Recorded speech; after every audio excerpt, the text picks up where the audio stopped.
Deus por esta rica oportunidade de estar aqui juntamente com os irmãos. Quero agradecer ao pastor Sandro. Pastor Sandro, a gente se conhece aí desde 2002, quando eu vim dirigir ali o Jardim das Oliveiras. Saí de São Caetano e vim dirigir o Jardim das Oliveiras aqui. É um prazer estar com o senhor, com a família, com toda a igreja. Eu trago a saudação do nosso pastor presidente. Os irmãos recebem? Amém? Louvado seja Deus, um culto de missões. E eu quero trazer uma palavra voltada a esse tema. E eu peço que você abra sua Bíblia em Atos dos Apóstolos. Quero louvar a Deus também pela vida da minha esposa, a irmã Joelma, que sempre tem me acompanhado. Ela é o termômetro, viu, irmão? Depois, quando vai embora, ela fala, você devia assim, né? Isso é bom, né, irmãos? Porque vai ajudando a gente, porque às vezes a gente se empolga e a mulher ali já ajuda a gente, né? Mas eu louvo a Deus pela vida da minha esposa, que tem me ajudado muito. Eu quero ler juntamente com os irmãos Atos capítulo 8. Eu vou ler do verso 1 até o verso de número 8. Eu peço por gentileza que os irmãos acompanhem. A minha Bíblia é uma tradução, a tradução do culto. A Bíblia do culto. Então, não vai ter muita diferença para quem tiver a Bíblia do culto aí. Diz assim, a epígrafe diz, o Evangelho em Samaria. E também Saulo consentiu na morte dele, e fez-se naquele dia uma grande perseguição contra a igreja que estava em Jerusalém, e todos foram dispersos pelas terras da Judéia e da Samaria, exceto os apóstolos. E uns varões piedosos foram enterrar Estevão, e fizeram sobre ele grande pranto. E Saulo assolava a igreja, entrando pelas casas e arrastando homens e mulheres, os encerrava na prisão. Mas os que andavam dispersos iam por toda parte anunciando a palavra. E descendo Filipe, a cidade de Samaria, lhes pregava a Cristo. E as multidões unanimemente prestavam atenção ao que Filipe dizia, porque ouviam e viam os sinais que ele fazia, pois que os espíritos imundos saíam de muitos que os tinham, clamando em alta voz, e muitos paralíticos e coxos eram curados, e havia grande alegria naquela cidade. Oremos. Soberano Deus e eterno Pai, nós te damos graças, ó Deus, por mais esta oportunidade que o Senhor tem nos dado nesta noite, de estarmos na tua casa para adorar e glorificar o teu nome. Ó Deus bendito, nós temos ouvido as mensagens cantadas, o Senhor já tem falado conosco, nós já temos sentido a tua presença neste lugar, Pai. E agora, Senhor, estamos prontos para ouvir a tua palavra. Meu Deus, que não seja o que eu acho nem que eu penso, mas aquilo que o teu Espírito queira falar à tua igreja nesta noite, Pai. Ó Deus, abençoa cada vida, cada família aqui representada, e que o Senhor possa continuar falando com a tua igreja nesta noite. É o que nós te pedimos e te agradecemos, em nome de Jesus. Amém. Podeis assentar, meus irmãos. Dentro desse texto de Atos capítulo 8, eu quero trazer uma temática, a urgência da obra missionária. O livro de Atos dos Apóstolos, ele é o coração da história da igreja primitiva, pois este livro narra que em apenas 30 anos, a igreja, ou seja, o cristianismo, se espalhou de Jerusalém até os confins do Império Romano. E é interessante que esse movimento, o movimento que começou com 120 pessoas, 120 discípulos no cenáculo, ele acabou se tornando uma chama que incendiou o mundo. Porque Foi através dessa igreja que nós estamos aqui também hoje. Foi esses 120 pessoas que, ao serem revestidos pelo Espírito Santo, incendiaram o mundo com a pregação do Evangelho. Mas esse crescimento, ele não aconteceu sem lutas. Esse crescimento,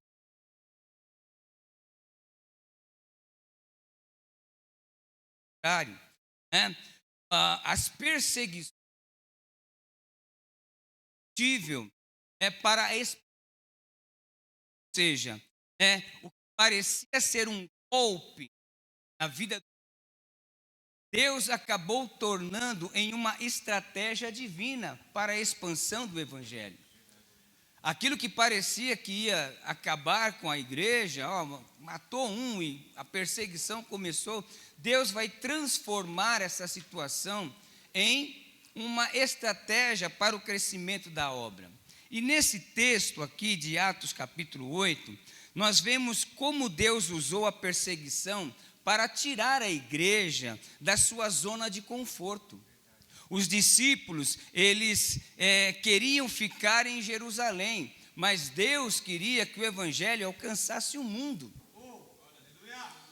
É interessante, né, que às vezes a nossa vontade não está muito enquadrada com a vontade de Deus, né, irmãos? E esse aqui é um texto que nos aponta.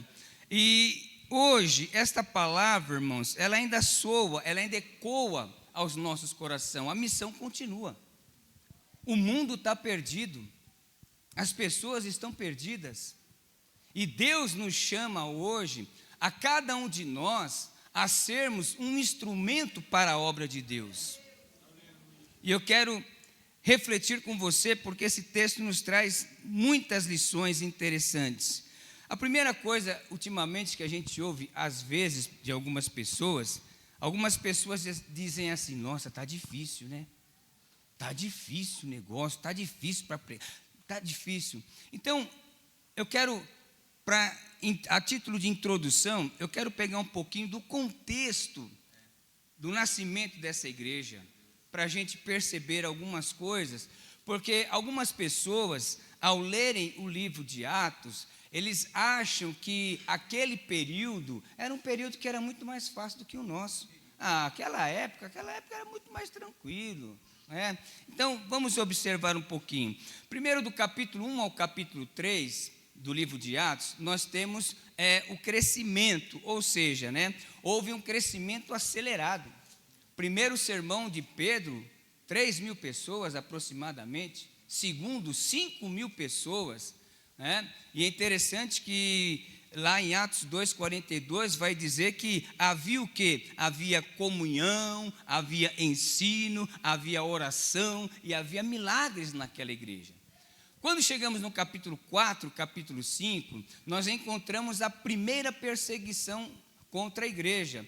Ou seja, os sacerdotes, e especialmente uma ramificação do judaísmo, que eram os saduceus, que não acreditavam na ressurreição, começaram a perseguir a igreja, a perseguir os apóstolos. Mas é interessante que em capítulo 5, verso 29, o Pedro diz assim: antes importa obedecer a Deus do que aos homens. Por quê? Porque eles não queriam que eles pregassem no nome de Jesus, e muito menos a respeito da ressurreição.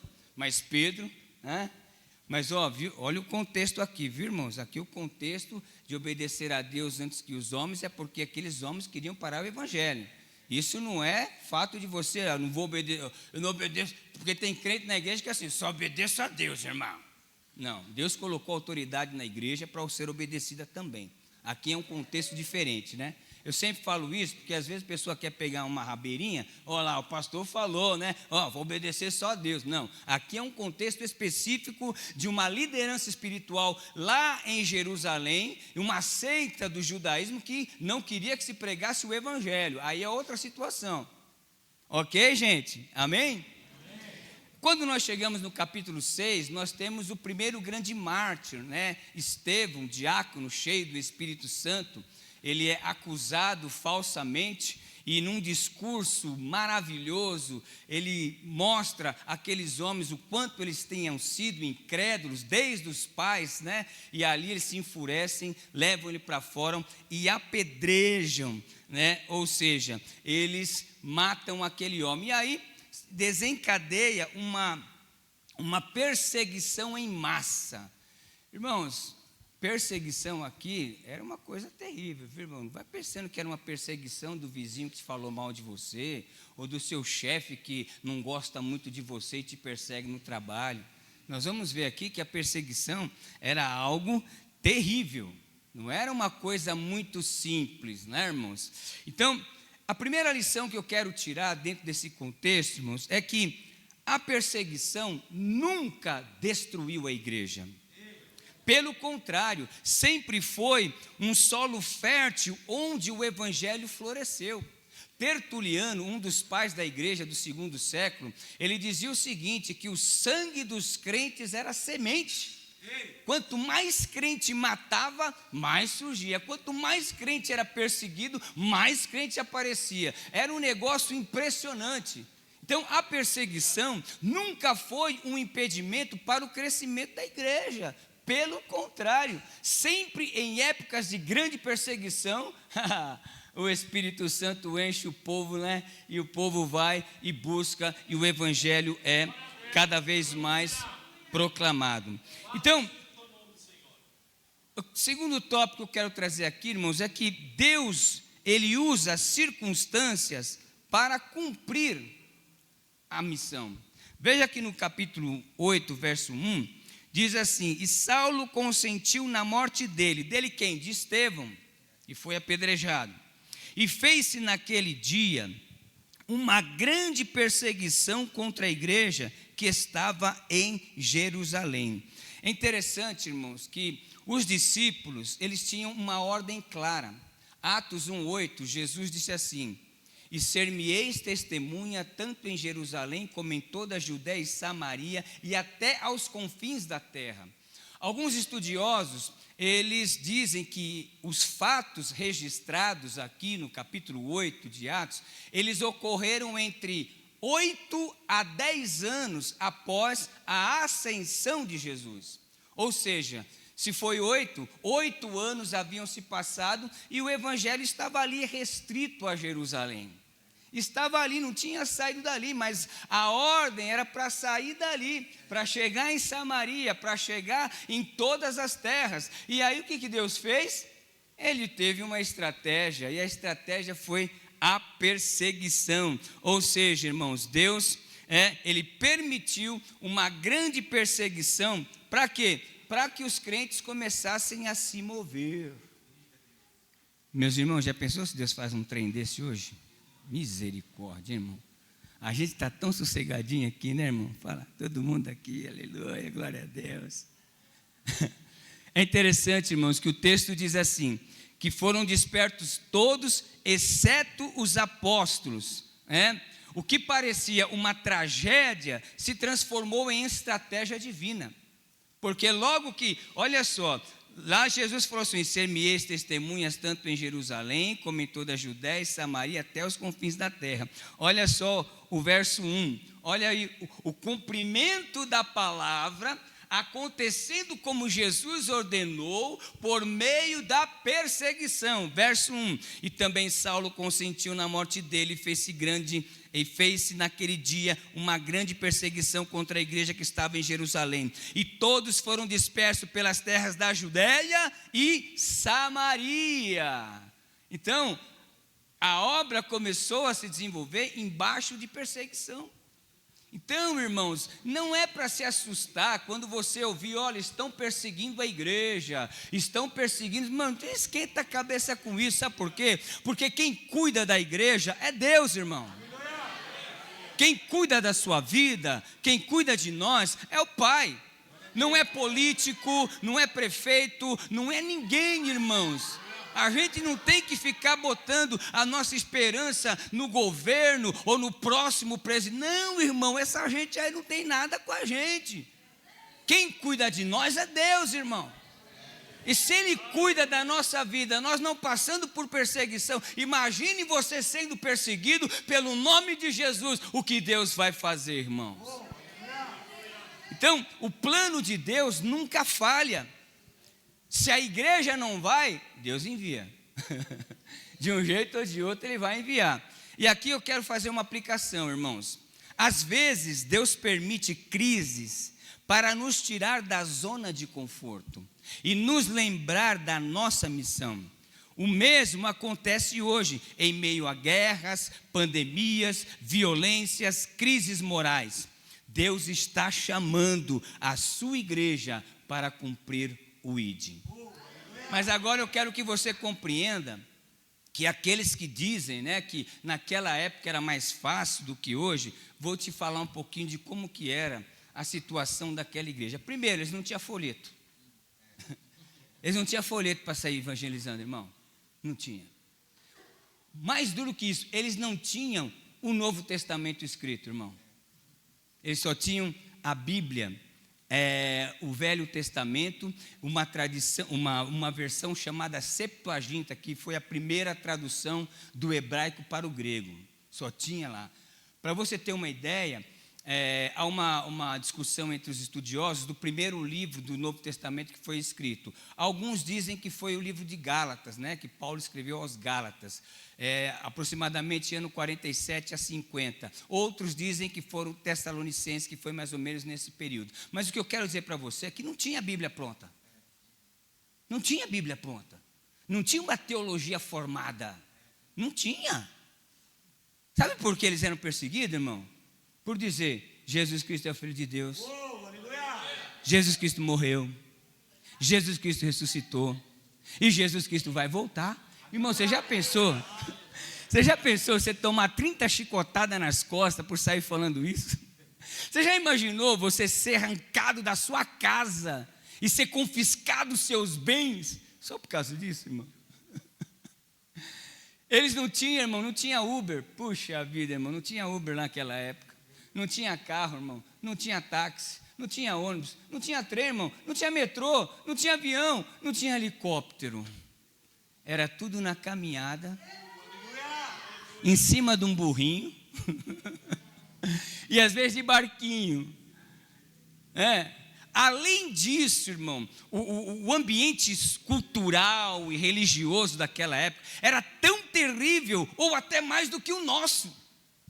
Primeiro, logo os César começaram a ser adorados, e uma das maiores perseguições sobre a igreja foi porque o Império Romano era um império politeísta, ou seja, eles acreditavam em diversos deuses, era um estado sincretista que misturava, né, os deuses gregos com os deuses romanos, e era essa coisa toda, e os cristãos eram perseguidos porque adorava só Jesus. Ave César, não, ave César não, aqui é só Jesus. Então, irmãos, dizer que aquele período era um período mais tranquilo para se pregar o evangelho, você está enganado, irmão. E outra coisa interessante, o verso 3 aqui, irmão, diz assim: e Paulo assolava. Quando você vai fazer um estudo mais abrangente dessa palavra assolava, que foi a tradução do grego, essa palavra assolar aqui, ela tem o sentido de um animal que ataca. Você já assistiu aqueles filmes que o leão está com muita fome e ele pega um pobre de um coitadinho e rasga assim no dente? Aquela fúria, aquela velocidade, aquela agressão, era isso que está dizendo aqui. O Paulo era esse, irmão. O Paulo era um cara terrível. Alguns acreditam que todo o sofrimento que ele passou depois pelo evangelho é porque ele plantou muita coisa ruim, matou muita gente, assolou muita gente, prendeu muita gente, bateu em muita gente. E ele assolava a igreja, irmão. Não era uma perseguiçãozinha, olha, ele virou a cara para mim. Então, porque hoje está assim, né, irmão? Às vezes o irmão não dá paz do Senhor, já tem gente que já quer até desviar. O obreiro não olhou nem para a minha cara.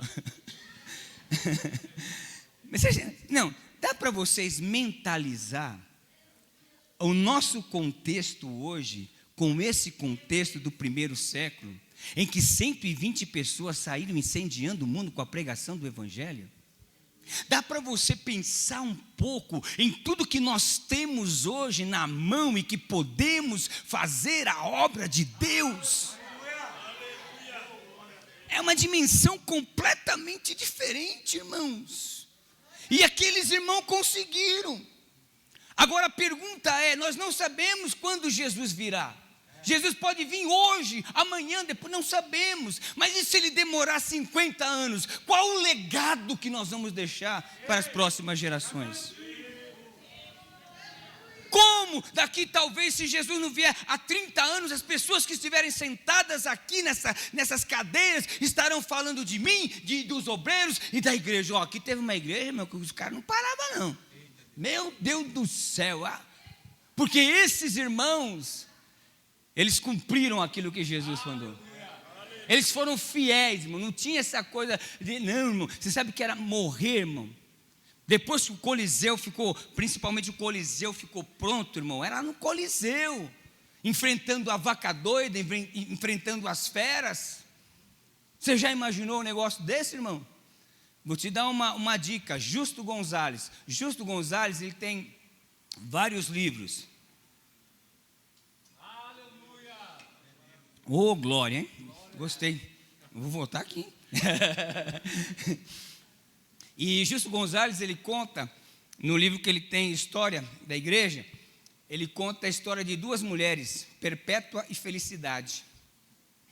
E elas foram presas para serem torturadas. E a Felicidade estava grávida. E ela estava preocupada que ela não seria sacrificada, não passaria por aquilo, porque estava grávida. Acho que vão achar que eu estou grávida, vão me tirar o meu nome de lá de enfrentar as feras. Você já imaginou, irmão? E aí diz Justo Gonzalez que naquele dia lá, né, o Coliseu cheio, endemoniado do imperador, e aquele povo que se alegrava vendo as pessoas serem massacradas. Aí elas foram enfrentar uma vaca doida. E aí levaram aquelas mulheres, colocaram no Coliseu e soltaram a vaca doida. A vaca doida foi para cima, pum, puf, no chão. Aí daqui a pouco, Perpétua levanta a mão. Aí todo mundo para, ela vai, essa aí vai negar, não aguentou o tranco. Por favor, posso arrumar meu cabelo? Arrumar o cabelo? Mas, sabe por quê? Porque na minha cultura, uma mulher de cabelo solto, assim espalhado, é sinal de viuvez. Mas eu não estou aqui com sinal de viuvez, eu estou aqui com sinal de vitória. Arruma o cabelo, solta a vaca doida, puf. Interessante que ele disse que quando estão levando o corpo das duas assim, ainda meia viva e meia morta, a Perpétua olha assim para o algaz que ficou a noite inteira atormentando ela e disse assim: cadê a vaca doida? Sabe o que é isso, irmão? É um crente cheio do Espírito Santo. É um crente que não teme as coisas do mundo, irmão, porque sabe o Deus que serve, sabe para que foi chamado. Aqueles homens e mulheres que sofreram, talvez, como diz o ditado, né? O que os olhos não vê, o coração não sente. É verdade. Então assiste o filme, não sei nem se você vai encontrar mais na internet, no YouTube, a Era dos Mártires. Assiste aquele filme, irmão. É triste, você olha assim e você fala, como que esses homens e que essas mulheres suportaram aos extremos? E aí, irmão, é o que eu quero falar com você. A pergunta é, por que diante de uma perseguição dessa, de uma situação dessa? Porque olhando friamente, a gente podia pensar assim, essa igreja não vai para lugar nenhum, meu, olha que situação. Está matando, está morrendo. Não tem nada para fazer, não tem Bíblia, não tem folheto, não tem nada, não tem locomoção. Que isso, esses caras vão sair daqui. Mas Deus tinha um outro plano para a igreja, irmão. Jesus morreu para salvar a humanidade. Aí a pergunta é, por que ao invés de eles pararem, eles continuavam mais? Porque, irmão, eu vou ser sincero, falar baixinho para os vizinhos não ouvir. Eu acho, pastor, que se fosse hoje, o pessoal ia chegar para nós e falar assim, pastor Sandro, pai do senhor, tudo bem? Ô pastor, vamos dar um tempinho? Você não está vendo, já mataram um, estão prendendo os irmãos, vamos dar um tempinho, quando a poeira baixar, Tal. A gente volta, cancela o culto de amanhã, porque o negócio está feio, pastor. Parece que eu vejo assim, nós, acontecendo um negócio desse, nós assim, vamos dar um tempinho, mas aqueles homens e mulheres, eles não paravam. Por quê? Veja que o verso 4 diz assim: mas os que andavam dispersos iam por toda parte anunciando a palavra, mesmo sob ameaças, açoites, prisões, eles não se calavam. Por quê? Primeira coisa, irmãos, eles tinham o Espírito Santo. Alguns estudiosos dizem que o livro de Atos, ele não deveria ser chamado Atos dos Apóstolos. Por quê? Porque você vai ver que do capítulo 1 ao capítulo 12, quem aparece mais é o Pedro e o João. A partir do 12 para frente, quem vai aparecer mais é o apóstolo Paulo. Então, cadê os outros apóstolos? Alguns estudiosos acreditam que deveria ser chamado Atos do Espírito Santo. Por quê, irmão? Porque em todo livro, a ação do Espírito Santo é tremenda. Aqueles homens e mulheres sabiam que a missão não era algo humano. Irmão, quando a gente sai para fazer a missão, não pense que é algo humano, é algo divino. E quando nós nos colocamos para fazer, irmão, não importa a situação, o Espírito Santo age. Porque é Ele que age na igreja, irmão. É Ele que comanda a obra, irmão. É Ele que fez com que o Evangelho chegasse até mim e até você. Então não precisamos pensar que hoje eu vou sair para fazer. Não, não é você não, meu irmão. É o Espírito Santo no qual nós fomos selados no dia que aceitamos a Cristo. E aqueles que depois de serem selados, quando aceitaram a Cristo, foram revestidos com o batismo do Espírito Santo. Eles trabalhavam na força do Espírito. E eu não vou entrar no mérito, né? Porque que a diferença de hoje para aquele dia, o que está acontecendo? Porque não é essa é a proposta. Mas eles viviam debaixo da orientação do Espírito Santo. Irmão, nós precisamos ser sensíveis ao Espírito Santo. E obra, irmão, não é só marcar o departamento de missão, não, irmão. Aqueles homens tinham o anúncio do Evangelho como um estilo de vida. Onde chegava, era Jesus. E eu vou falar uma coisa. A igreja, houve uma época que a Assembleia de Deus era assim. Não podia chegar, não me chame de velho, hein, irmão.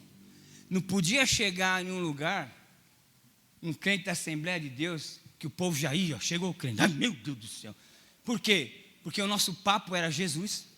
Abandona o pecado, senão você vai para o inferno. Não tinha outra coisa, não falava do PT, não falava bom, deixa para lá, de política, não falava, não tinha assunto, o assunto era Jesus. Jesus para cá, Jesus para lá, aí falava assim, vocês são tudo fanático. E nós gostávamos, irmão, como nós gostávamos de ser fanático. Eu lembro, irmão, que a gente fazia evangelismo lá na sede, a gente descia lá na estação de trem, não sei se vocês conhecem a estação de trem lá. Aí nós ficávamos lá, e eu era novo na época, aí quando passava uma pessoa que debochando, aí me subiu o sangue, não subiu o sangue. Aí eu saí atrás da pessoa assim, até o cemitério vão te levar, mas depois lá eu quero ver. Aí quando a pessoa virava, eu, aleluia, irmão. Irmãos, é a ação do Espírito Santo. Entenda uma coisa, Deus não unge métodos. Deus unge homens e mulheres que se dispõem a fazer a sua obra. Nós temos métodos e tem que fazer métodos. Temos que ter métodos, é aquela coisa toda. Mas é unção, irmão. É aqui, ó. Começa aqui, ó. Pá! É chegar para Deus e dizer: Deus, me usa, faz alguma coisa. Tem que ser um estilo de vida, não só quando vai. Eu até falo para o pastor Marcos, pastor, não devia ter departamento de missão, não devia ter isso, não. Todo crente é um missionário.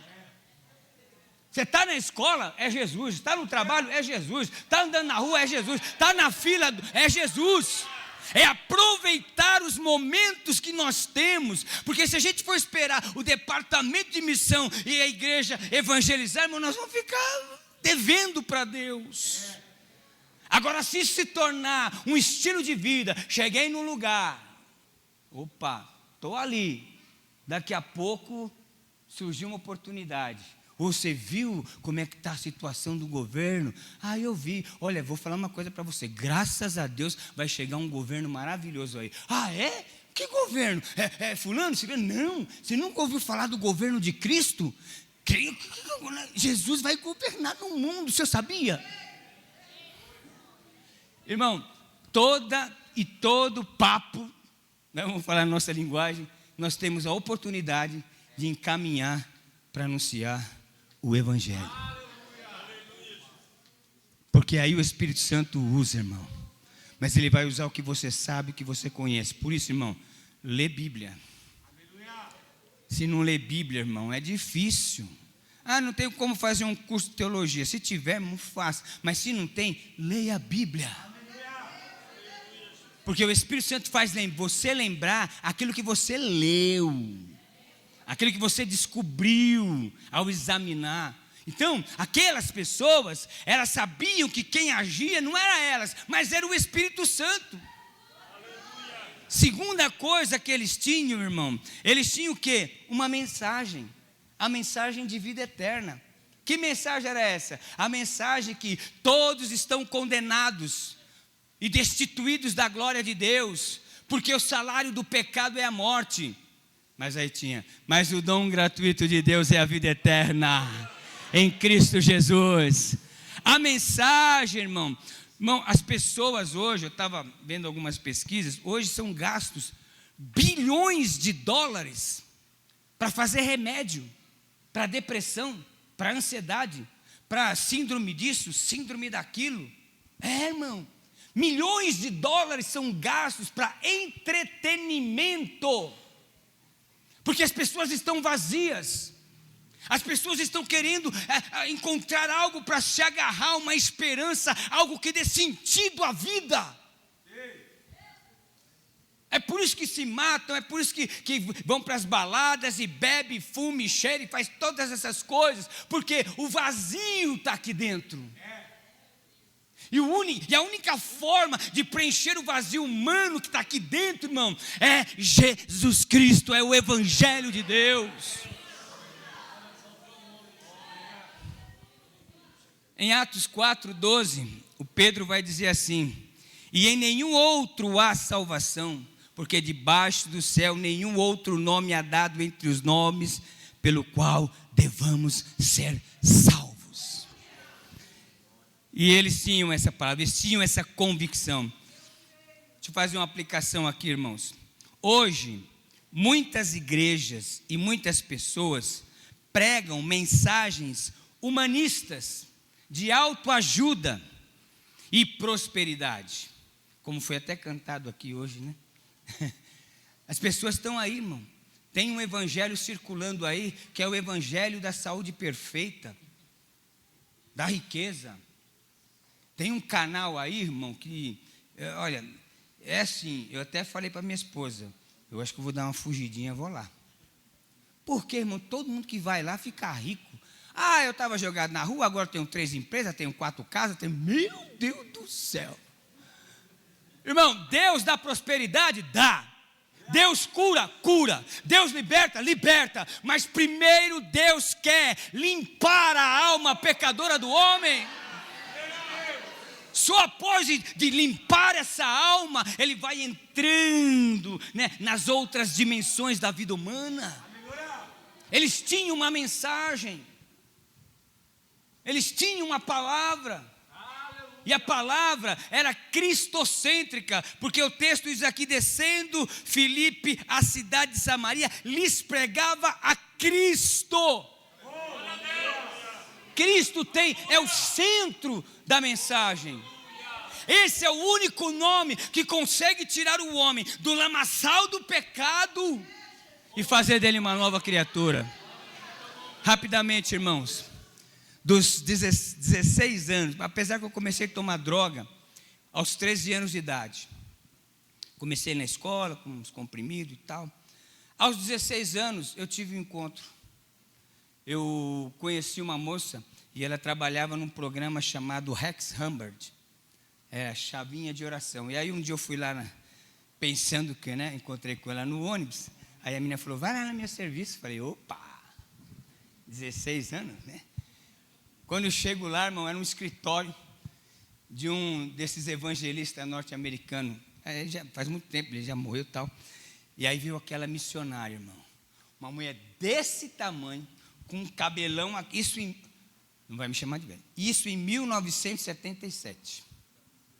E aquele cabelão, aquele jeitinho assim, eu já meio doidão, né? Aquela mulher toda devagarzinho. Aí ela me falou do evangelho e tal, e eu aceitei Jesus.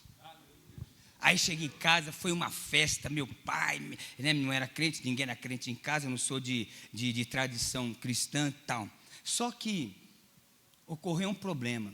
Quando fez um ano que eu estava na igreja, 16 anos, irmão, tal, né? Muito novo ainda, ninguém na minha casa era crente.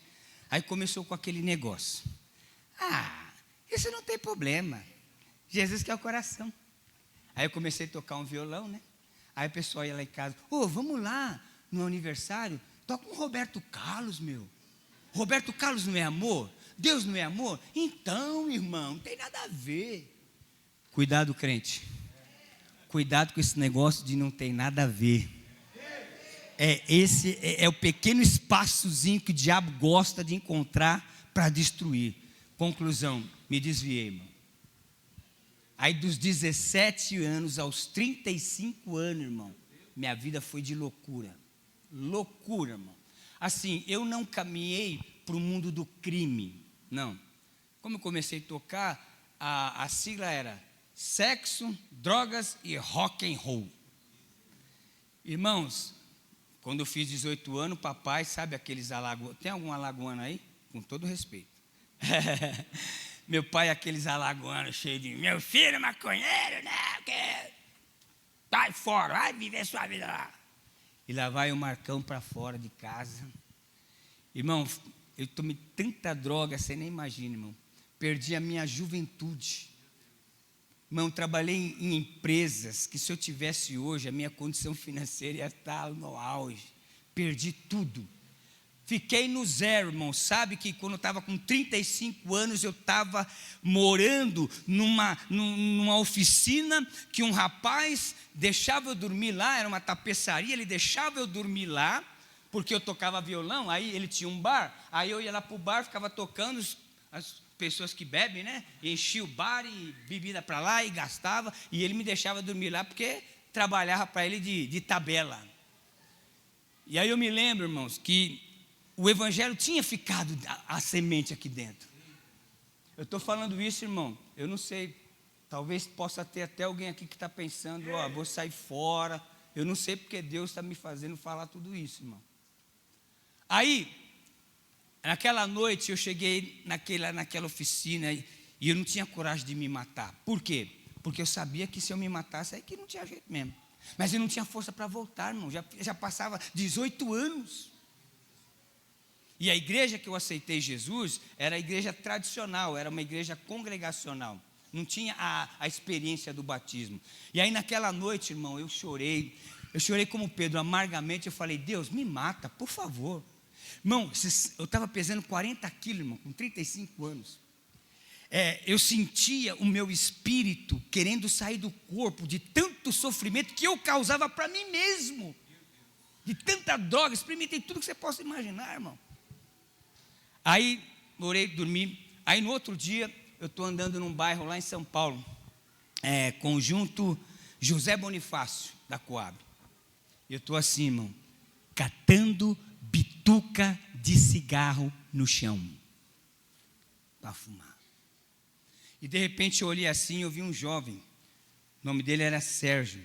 A gente tinha trabalhado lá no aeroporto internacional de Cumbica, e a gente tomava muita droga. E aí quando eu vi, o diabo soprou aqui, ó o Serginho lá, meu, vê se ele tem um bagulho lá, desculpa a expressão, tá, irmão? Estou falando para você ver que o negócio, não estou contando a história da carrochinha, estou contando uma coisa que foi minha vida mesmo. Vê se ele tem um bagulho, se ele paga uma cachaça.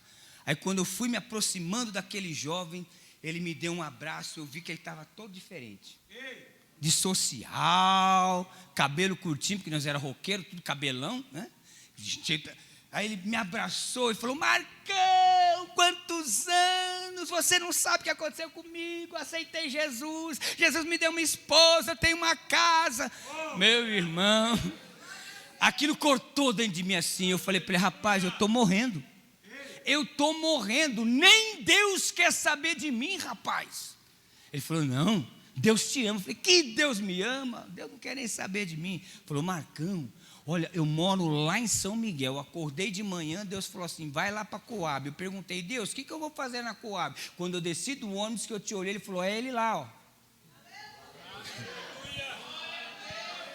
Naquela noite, meu irmão, foi assim algo que eu nunca esqueço. Uma irmã levantou, porque eu não tinha nada, só tinha um violão velho que ainda deixei lá na oficina, nem roupa eu tinha. Uma irmã levantou: passa lá na minha casa que eu vou dar toda a roupa que ele precisar para ficar na casa de recuperação. Outro falou: ó, passa lá que eu pego o meu carro para levar ele.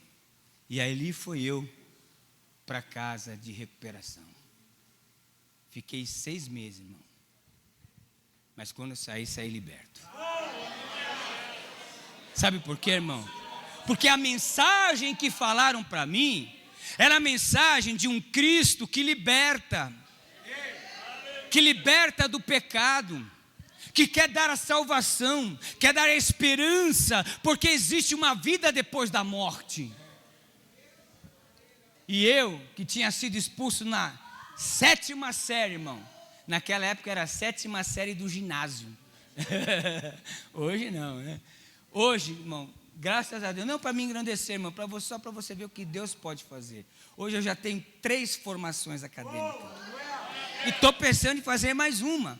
E quem faz isso? Estava lá morto. E Deus levanta, dá outro nome. Hoje Deus me deu uma esposa, me deu uma família, eu tenho uma vida. Ah, não tem problema? Tem problema sim. Mas hoje eu sou feliz de verdade, irmão. Então aquela igreja tinha consciência de que a mensagem de Cristo pode transformar. E o texto diz que Cristo pregava a Cristo, nada mais e nada menos. O nosso país, irmãos, é um país que tem muita diferença social. E no nosso país, essa mensagem humanista, ela pega muito bem. Porque tem muita gente passando mal nesse país. Muita gente que não... Irmão, esses últimos tempos, quando eu acordo de manhã que eu vou tomar café, me dá uma dor no coração. Porque eu penso: olha, eu tenho pão, tenho isso, tenho aquilo, e eu sei que tem pessoas que não têm. Tem gente que dormiu ontem, que acordou, não vai ter o que comer. Isso dói na alma, irmão. Quando a gente olha as pessoas na rua, quando eu olho essas pessoas que estão drogadas e é alcoólatra, irmão, eles são doentes.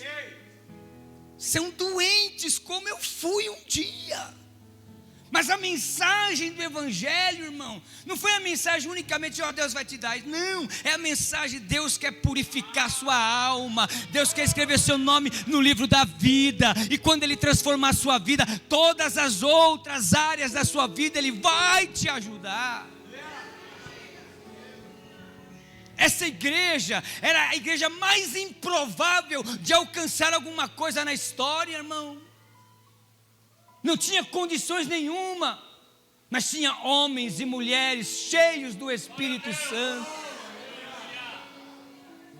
Hoje nós temos tantas condições, irmãos. Outro dia eu falei lá na sede, lá, se nós pegássemos esse negocinho aqui, ó, e ao invés de toda hora selfie,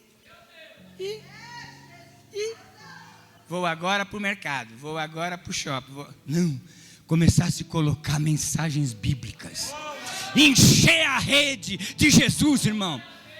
Não de falar disso, nem de comentar. Não. Falar da salvação. Que existe um Deus que ama. Que existe um Deus que transforma. Que existe um Deus que nos amou de tal maneira que deu o seu Filho unigênito para morrer no meu e no teu lugar.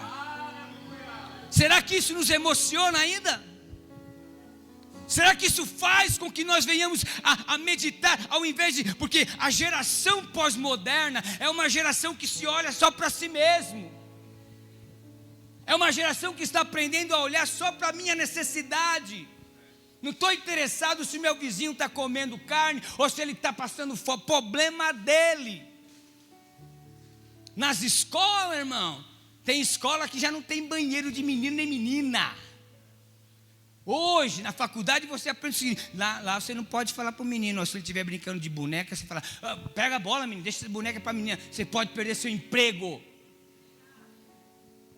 Está se levantando uma sociedade, irmão, com uma mentalidade completamente diferente, com uma mentalidade que sabe, irmãos, que não tem padrões. Os conceitos tradicionais estão sendo esmagados. E quem vai filtrar as coisas? Tem que ser nós, irmão, com a palavra de Deus. Tem que ser nós com a verdade de Deus. Porque a verdade de Deus, irmão, se você for pregar nas suas palavras, nos seus argumentos, única e exclusivamente, não vai ter nada. Mas se você pregar essa palavra, aí ela tem muito e muito. É interessante, irmãos, que o texto mostra que o Filipe não estava só, irmão. Olha só. E descendo Filipe à cidade de Samaria, eles pregavam a Cristo. E as multidões lhe prestavam atenção. Por que as multidões prestavam atenção? Porque naquele período, as multidões também estavam desesperançadas. Eles não tinham nenhum tipo de expectativa. Porque o processo foi assim. A explicação de mundo, antigamente, era tudo mitológica, eram os deuses. Aí quando as explicações mitológicas começou a não satisfazer a curiosidade humana, aí nasceu a filosofia. A filosofia nasce dessa transição do mito para o pensamento racional. E de repente vem o cristianismo. Um cristianismo que fala que todo mundo é igual. Numa sociedade cheia de diferenças. Um cristianismo que fala de amor, que é possível amar. Um cristianismo que fala de um Deus único, Criador dos céus e da terra. E a partir disso, irmão, a história mudou.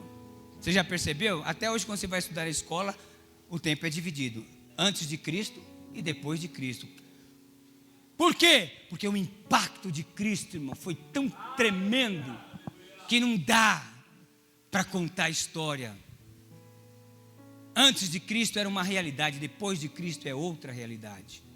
A igreja não pode simplesmente aceitar o pensamento vigente da sociedade do século 21. Porque todo dia, eu e você, somos desafiados na nossa fé. Todo dia a ciência descobre coisas, o mundo fala coisas, explicam de tudo, acham solução para todas as coisas. Mas enquanto mais a ciência se desenvolve, quanto mais a tecnologia avança, mais a moral humana vai descendo para o abismo. A ponto de uma mãe matar o filho para atingir o pai. E um pai matar um filho para atingir a mãe. Irmão, é essa sociedade que nós estamos vivendo. Você sabe por que o caos não dominou ainda esse mundo, irmão? Porque a igreja está aqui ainda. O mundo já não está o caos completo, no alto extremo do que pode ser, porque está eu e você aqui ainda.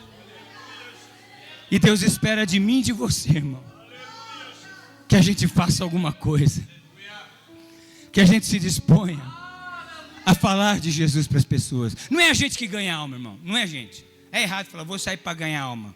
Quem ganha alma é o Espírito Santo. Agora, a ferramenta, o instrumento é você. Só que o texto diz uma coisa interessante aqui no verso 8.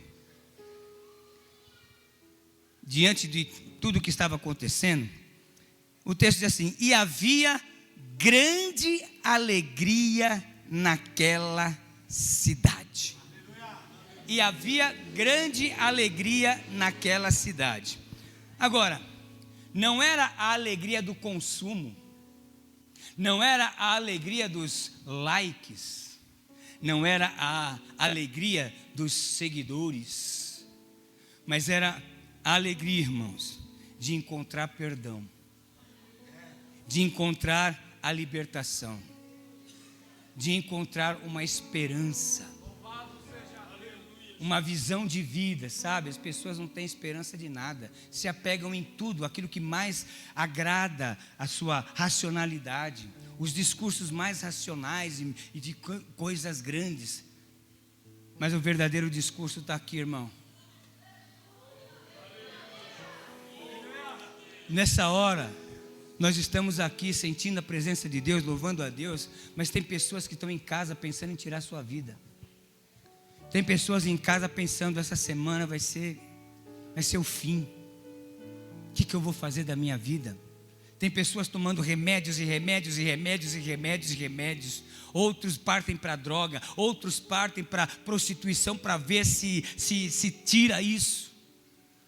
Mas nada disso tira, irmão. A única coisa que pode transformar o homem chama-se Jesus Cristo. Olha que interessante aqui, irmãos. O nosso tema é a urgência da obra missionária. Olha o que o Senhor Jesus, ele disse aqui no capítulo 24 de Mateus. Eu já estou caminhando para o final, irmãos. Olha aqui. Capítulo 24 de Mateus. Jesus havia saído do templo lá em Jerusalém. E lá em Jerusalém, ele diz, e lá no capítulo 23, verso 37, ele diz assim, Jerusalém, Jerusalém, que mata os profetas e apedreja os que são enviados. Quantas vezes quis eu ajuntar os teus filhos, como a galinha junta os seus pintinhos, debaixo das asas, e tu não quisesses. Eis que a vossa casa vos ficará deserta. Aí quando Jesus fala isso, alguns discípulos vão ficar meio encucados. Mas que palavra é essa? Vai ficar deserto? O que vai acontecer com o templo? Porque o templo judeu era a maravilha deles, era o coração da vida deles. E aí quando eles saem, alguns discípulos chegam para ele e falam, Senhor, né, para tentar tirar de Jesus o que significava aquilo, que a casa ia ficar deserta. E aí fala, Senhor, olha que linda. Olha aqui, capítulo 24. E quando Jesus ia saindo do templo, aproximou-se dele seus discípulos. Marcos vai dizer que foi João, Pedro, João, Tiago e Pedro, né? E seus discípulos e lhe mostraram a estrutura do templo. Senhor, olha que igreja maravilhosa, olha que bonito, né? E Jesus, porém, lhes disse, vedes que tudo isso, em verdade vos digo que não ficará aqui pedra sobre pedra que não seja derribada. E estando assentado no Monte das Oliveiras, chegaram-se a ele os seus discípulos em particular, dizendo, dize-nos, quando serão essas coisas? E que sinal haverá da tua vinda e do fim do mundo? Então, diante dessas três perguntas, o Jesus vai agora desenvolver um sermão que é chamado o sermão escatológico. Aí ele diz assim, e Jesus respondendo disse-lhes, acautelai-vos, que ninguém vos engane, porque muitos virão em meu nome, dizendo, eu sou o Cristo, e enganarão a muitos. Se você for ver a história, irmão, que tem surgido de gente que diz que, se você estudar seitas, heresias, você vai ver que toda heresia nasce de alguém que diz que Jesus encarregou ele de terminar a obra que não terminou. Aí nós temos até um tal de Henri Cristo. Já viram um tal de Henri Cristo? Que anda com as mulheres assim? Já viu? Meu irmão, você imagina a cabeça de pessoas para seguir um camarada daquele, irmão. Tem que estar vazio até o tutano. Mas aí ele continua, né? E ouvireis de guerras. Irmão, o que nós temos ouvido tanto nesses últimos dias? Guerra, guerra, guerra, guerra. E está lá, irmão, o mundo está uma válvula. Qualquer um desses grandes que decidir uma coisinha pode estourar uma terceira guerra mundial. Não pense que nós estamos tão tranquilos, não, irmão. A qualquer momento uma guerra pode explodir.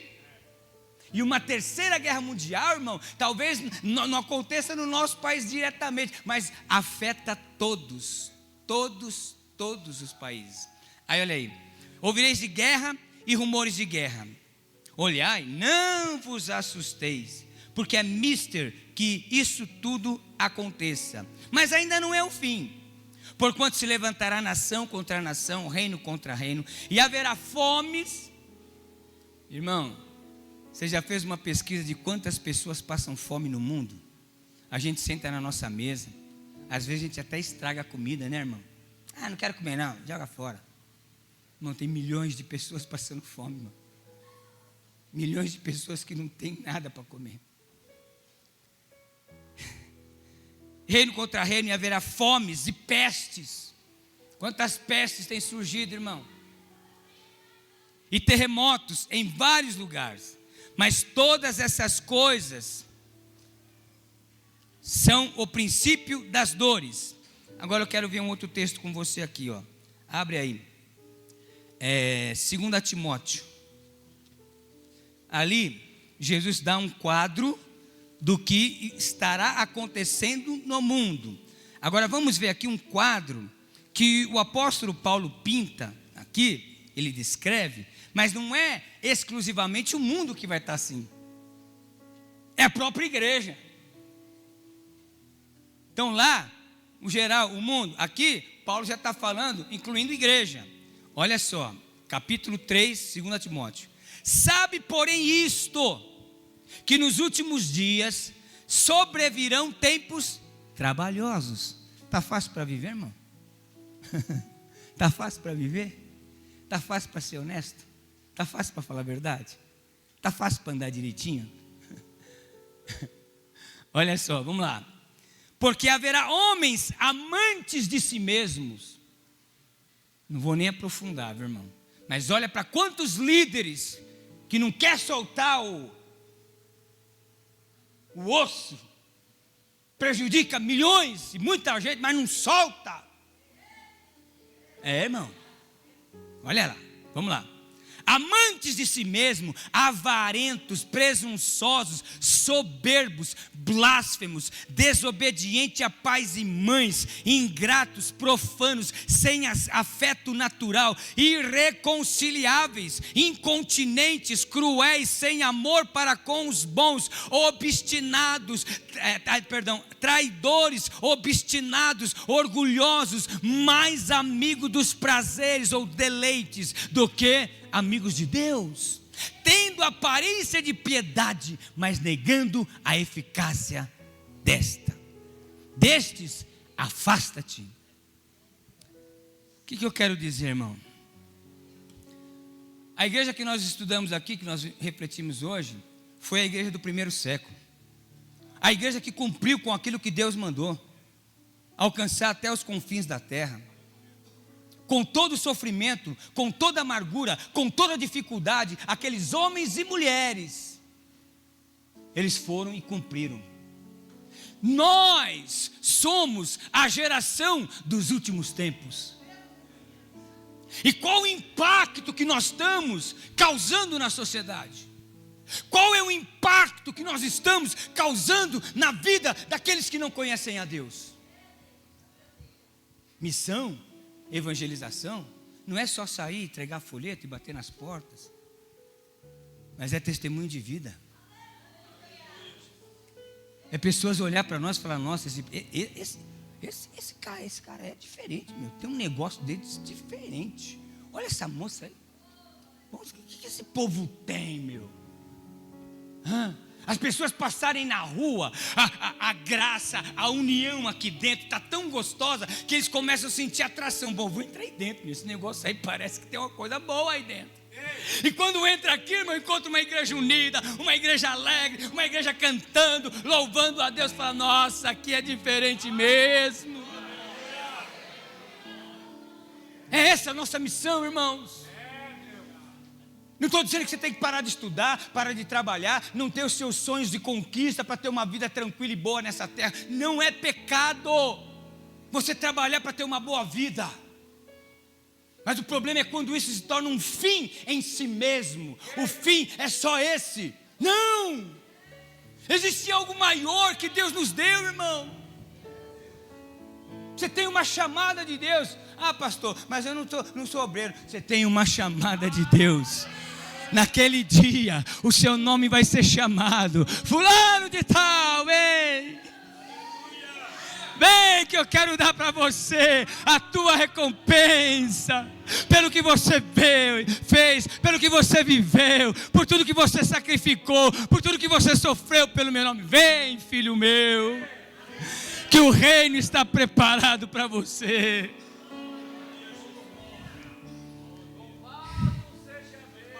E eu quero tirar aqui, irmãos, para nós encerrarmos. Eu quero tirar 4 lições importantes nesse texto. Primeiro, as perseguições não podem nos parar. Quando você sai da porta da igreja para fora, irmão, a guerra está lá. Não mudou muita coisa, não.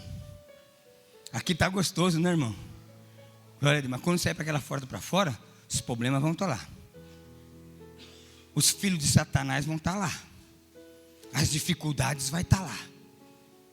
As coisas vão estar do mesmo jeito. Agora, o que vai ter que ter mudado é a sua visão. Quando você sair para fora. Você pode ser daqueles crentes que falam assim, irmão, a gente tem que ouvir cada um. É assim mesmo, pastor, vai ficar pior, né? A Bíblia fala que vai ficar ruim. Irmão, você pode sair dessa porta para fora e olhar o mundo como um lugar cheio de pecador imprestável, que merece o inferno. Mas você pode sair daqui com o mesmo olhar de compaixão de Cristo e olhar o mundo como uma grande seara que precisa ser trabalhada, e que você é aquele que foi chamado por Deus para trabalhar nessa seara. Então, as lutas e as perseguições, a gente tem até aquela conversa, né? Quando você começa a buscar mais a Deus, ixi, irmão, aí o negócio aperta. É para apertar mesmo, irmão. É para apertar mesmo. O diabo que se lasque. Não tenho nada com o diabo. E ele não toca na nossa vida. A Bíblia é clara. Ele não tem poder de tocar. Agora, só se eu der uma legalidade. Aí pronto, aí irmão, aí Deus não vai contra a palavra. Está dentro da palavra, fica tranquilo. Nem diabo, nem inferno, nem capeta, nem demônio. Agora, se não está, aí tem que se preocupar. Então, primeira coisa, as perseguições não podem nos parar. Segunda, nossa mensagem deve ser cristocêntrica. Primeiro, Deus quer curar a alma. Depois ele vai, ajeita o casamento, tira o filho da droga, tira a bebida. Aí ele entra, arruma uma porta de emprego para você trabalhar. Porque Deus sabe que a gente, para ter alguma coisa, você precisa de 2 coisas principais: saúde e trabalho. E isso ele fala para você: fica tranquilo que só eu dou. Terceiro, quando pregamos com fé, o Espírito Santo confirma a palavra. Irmãos, quando a gente deixa de falar de Jesus e da salvação, 2 pressupostos acontecem. Primeiro, será que nós realmente acreditamos naquilo que dizemos que acreditamos? Porque se a gente acredita, a gente fala. E fala com graça, com autoridade. Segundo, se eu não falo, é porque talvez eu também não amo Deus tanto assim. Eu amo Deus, né? Deus é... Porque quando a gente ama, irmão, a gente faz tudo para agradar, né? E Deus se alegra, irmão. Deus se alegra com as nossas festas. Outro dia eu disse lá para uns irmãos lá na sede, lá, eles ficaram meio bravos comigo. Eu falei assim: se nós nos dedicássemos tanto para fazer a obra da evangelização, o quanto nós gastamos de tempo para ensaiar e fazer festa, irmão, essa igreja aqui já tinha que ter sido demolida e construída outra. A gente se dedica o ano inteiro e vem de coxinha e faz isso para comprar roupa e pá. É legal, é coisa nossa. Aqui a questão não é certo ou errado, não estou falando que é errado, mas eu estou falando que há um diferencial. As nossas energias tem que estar com isso, tem, mas a energia tem que estar em ganhar a alma, em trazer pessoas para o redil de Deus. A maior parte das nossas forças tem que ser nisso. Porque a gente cantar bonito, tocar bonito, fazer, Deus vai se agradar, lógico que Ele se agrada, mas não é isso que vai dar galardão. Por quê? Porque a igreja tem a primeira missão, qual que é? Adorar o nome do Senhor. Segunda missão da igreja é isso aqui, ó, edificação, ouvir a palavra, aprender para fazer, executar a terceira, que é ir pregar o evangelho. Então nós precisamos disso, pregar com fé, e fé é demonstrar amor e obediência a Deus. Quarto, a igreja precisa ser missionária, cheia do Espírito e alegre. Irmão, não dá para ser aquele crente. Pede, Senhor, mano, bom, tendo uma prova. Pastor, então sua vida é... Não é mil maravilha não, irmão. Quando você não tem problema, vem problema dos outros para você. Porque a gente vive dentro de uma família. E às vezes você está tinindo, ó, tudo certinho, tudo bonitinho. Mas a família está precisando, tem um rebentado ali, tem outro doente lá, tem outro não sei o quê, tem outro que quer separar, tem outro, meu Deus! E aí você é o crente da família, aí vem todo mundo em você, fulano. Aí o telefone não para, você que tem que estar socorrendo, fazendo alguma coisa. E você sofre por isso também. Mas você tem um Deus Todo-Poderoso, que te deu o Espírito Santo, que deu a sua palavra, que deu os dons. E naquele dia, irmão, naquele dia no tribunal de Cristo, tudo isso vai pesar. Deus vai chamar, Marcos, vem cá. Te dei minha palavra, te dei dom espiritual, te dei ministério. Vamos ver o que você fez com isso que eu te dei. Por isso, meus irmãos, Jesus disse assim: a seara é realmente grande, mas os trabalhadores são poucos. No primeiro século, se houvesse 100 milhões de pessoas, era muito. No mundo, 100 milhões. Hoje, nós somos 8 bilhões. As estatísticas apontam que está passando de 8 bilhões. Irmão, você imagina 8 bilhões de seres humanos. E desses 8 bilhões, nem 3% são cristãos evangélicos. Porque quando a pesquisa faz pesquisa de quantos cristãos existem no mundo, eles colocam tudo junto. Os ortodoxos, os católicos, os protestantes. E nós não estamos em nem 3% nesse mundo, irmão. Eu não sou bom de conta, né? Eu sou meio ruinzinho de conta, mas faz a conta aí. 8 bilhões menos de 3%. Quem tiver a calculadora na cabeça, faça. Por isso, meu irmão, nessa noite, Deus nos chama, como já foi dito aqui hoje, para nós termos uma posição. Não deixe o diabo, né? Porque o diabo é assim, irmão. Ele vai assim na nossa frente, colocando um bocado de espinho, para a gente ficar, os problemas da vida, e aí não pensa em fazer mais nada, só resolver os problemas. E aí a gente vem na igreja e fala, eu creio, mas não tira a cabeça do problema. Não entrega para Deus e fala, Senhor, quanto mais o diabo me atormentar, mais eu vou pregar o evangelho. Vou matar ele de raiva. Por isso, meus irmãos, que essa palavra possa soar no teu coração. Que o Espírito Santo possa falar ao teu coração mais profundamente. E uma coisa, irmão, não tem idade, não tem cor, nem ação social, nem nada. Todos nós somos chamados. Todos nós somos um instrumento de Deus para falar de Jesus Cristo. Por isso, meu irmão, a partir de hoje, né, faça um compromisso com você e Deus. Não, eu quero, não, simplesmente, Senhor, quando eu acordo de manhã, obrigado porque eu acordei, obrigado porque eu estou vivo. Senhor, me usa para falar do teu amor para alguém hoje. Não precisa muita coisa, irmão. É um. Aí um fala com um lá, daqui a pouco chega aqui na igreja, o fulano fala, daqui a pouco, irmão, vai ficar pequena essa igreja. E saiba que tudo que você fizer, você terá uma recompensa.